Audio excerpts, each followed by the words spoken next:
All right, guys, today's workout consists of a 20-minute warm-up flow session, and it's gonna follow up with an EMOM, which we haven't done in a while, so I figured today, of all days, is probably the best day to do it. Some people have been going hard since we've been closed, so we need to work in those lighter load days or those less intense days now and then.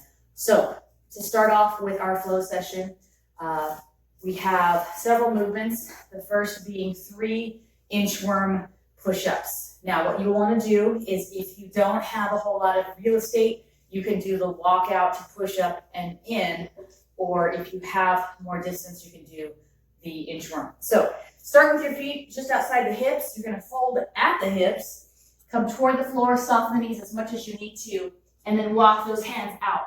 Push up is optional. Exhale as you press away. And again, if you don't have the real estate, walk those hands back.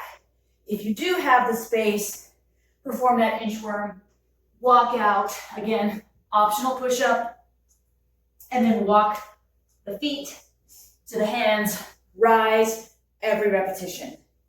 After the 3 inchworms, you'll have 6 each side step ups. Now you can use a chair you have at home. If you have a box that you've borrowed, you can use the box. You can use stair steps as long as you're safe. So with or without a long band, if you don't have a long band, again, it's optional. You can use some kind of weighted object. I bought this recently because I needed something for my active recovery. So here I'm going to do 6 on each leg. Make sure that I'm pulling up with the leg that's on top. I don't have to step down because all the concentration is really here on the pull. I'm not trying to make this an aerobic exercise. Okay, so 6 on each side. If you have a long band, start with it around the neck, place the foot on top of the bench, leave it there, make sure you have clearance, make sure it's safe. Draw up again with this top leg, pull yourself up, and guide yourself down. Pull yourself up, guide yourself down. What I like about this band is you'll have the concentric and eccentric contraction involved with this band, constant pulling. Then you're going to follow that up with 9 bent over rows. If you have a kettlebell, a barbell, an odd object, sandbag, whatever, use that. We're going to try to do everything with both hands here. So if I'm using the kettlebell, I'm going to stand up first, fold forward, engage my back, gazes down toward the floor. I'm keeping my elbows in, staying nice and balanced. I'm not bouncing, staying in control.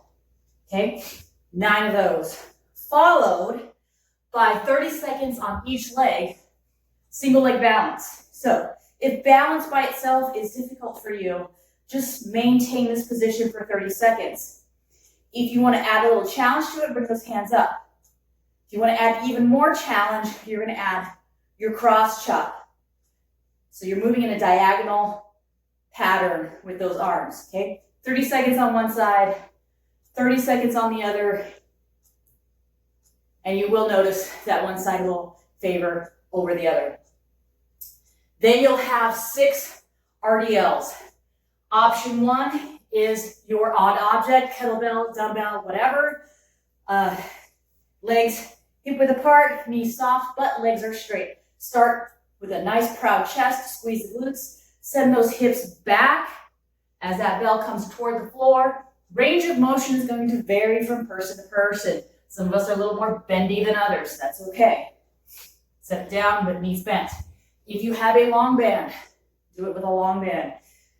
Stepping on, after you've looped it over your neck, squeeze the glutes at the top, keep that chest proud. Notice that my back is going to maintain its neutral alignment as I fold only from the hips and squeeze the cheeks as I stand up. Okay? 6 of those, followed by 9 squats. Any variation. Round 1 could be an air squat. Your feet are outside the hips, toes slightly turned out, chest is up, gaze is down, spine is neutral. You can add some weight, add your kettlebell. Again, if you have your long band, step on that long band and perform your squat. Whatever you want to do. 9 of those. So it's not meant to be fast. It's just 20 minutes of continuous movement through those 6 exercises. Okay, on to the workout. An EMOM for 15 minutes, and you can go longer if you like. So it's meant to be 5 rounds. We have 3 movements. Each movement has its own minute. Minute 1, you will have 8 to 16 thrusters. Maybe it's 10 to 16 thrusters. I don't know, I have to double check my paper. Because what I have here is different. Or you can work for 40 seconds and give yourself at least 20 seconds to rest. Your thruster can be anything. It can be your kettlebell. Split up the volume evenly on either side. So if you're doing 10, let's do 5 on each side. Make sure that you're coming into that full squat here, hips open, and then arm extends overhead. Rib cage stays down. Inhale as you come down. Exhale as you come up. So I do believe it's 10 to 16 total. Split that in half between the arms inside that minute. Okay. Minute 2 is 15 sumo deadlift high pulls. So you'll want to make sure that you have a load that you can work with for 15 continuous reps and gives yourself at least 20 seconds to rest. Kettlebell, dumbbell, odd object. So toes are turned out as you're double hip width apart. Your spine is neutral. You're going to reach over. You're going to open up those hips as you pick up this implement. Once those hips open, then the arms can take over. So hips, elbows up. Hips, and then elbows up. Once those hips open up, you've created enough momentum that it makes the object lighter and that the elbows come up higher than the wrist stays neutral, and you're stopping that bell right there at the chest. So again, here.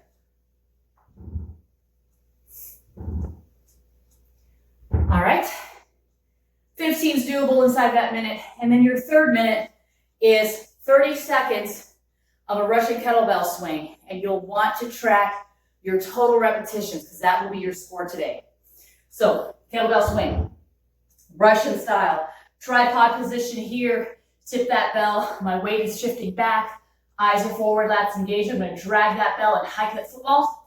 Squeeze the glutes as I let that bell float forward, going to eye level. Don't sacrifice form to get all your reps in.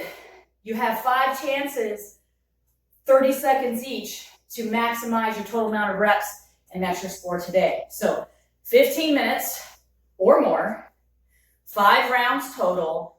Score is your maximum amount of Russian kettlebell swings inside 30 seconds. And that's it. All right, have a good workout, guys. See you next time.